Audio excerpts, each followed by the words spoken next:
With foreboding shifts in legislation regarding water reuse and carbon neutral targets by 2030, Australia's meat and livestock industry requires action.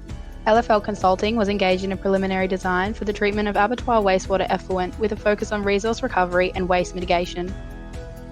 The framework for our designs is centered around technical, economic, and environmental objectives, such that the process could handle 50% variations in feed, deliver an internal rate of return of 15%, meet a 4-year payback period, and be readily adaptable given future shifts in legislation. LFL investigated several recovery options, including production of irrigation water, potable water, biogas, fertilizer, and tallow. Following multi-criteria analysis based on productivity, profitability, and sustainability, the primary recovery of irrigation water and secondary recovery of biogas and fertilizer was selected. The process is designed to handle an average feed of 485 kilolitres per day, utilising modular digesters to achieve a 95% biological nutrient removal efficiency, producing irrigation water to Class C requirements under Victorian EPA guidelines. Preliminary pre-treatment is followed by anaerobic digestion to obtain biogas, with further COD and nitrogen removal ensured with the aerobic digester prior to disinfection to be utilised as irrigation water.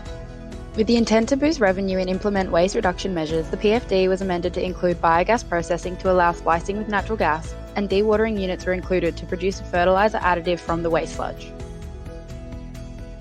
Production values return 475 kilolitres per day irrigation water, 60 kilograms a day fertiliser additive, and 420 kilolitres per day biogas. LFL Consulting reviewed the land and detailed equipment sizing to determine adequate site layout that fits in the proposed area with practical access and connectivity.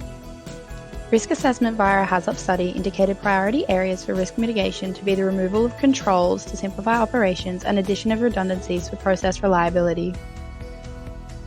Modelling of economic performance indicated an initial capex of $5.6 million with a real OPEX of $230,000. Overall, the project has a net present value of $1 million with an internal rate of return of 5% and 21-year payback period. This project was deemed economically unviable as it did not meet the established financial constraints, with a Monte Carlo simulation demonstrating that the plant has a low probability of being profitable. A cross-market comparison determined the feasibility for implementation in other international locations. With significant shifts in legislation, the IRR can reach 21%, with a payback period of 7 years. The outcome of this analysis suggests that the payback period of 4 years is unrealistic when seeking to progress towards sustainability strategies. Moving forward, LFL Consulting recommends using lagoons for digestion until the economic and legislative paradigm changes such that modular designs are feasible. We recommend that particular attention be placed on water reuse and carbon emission reduction schemes. However, in the current context, profitability is not cohesive with these objectives. Now, as LFL Consulting, we thank you and invite any questions.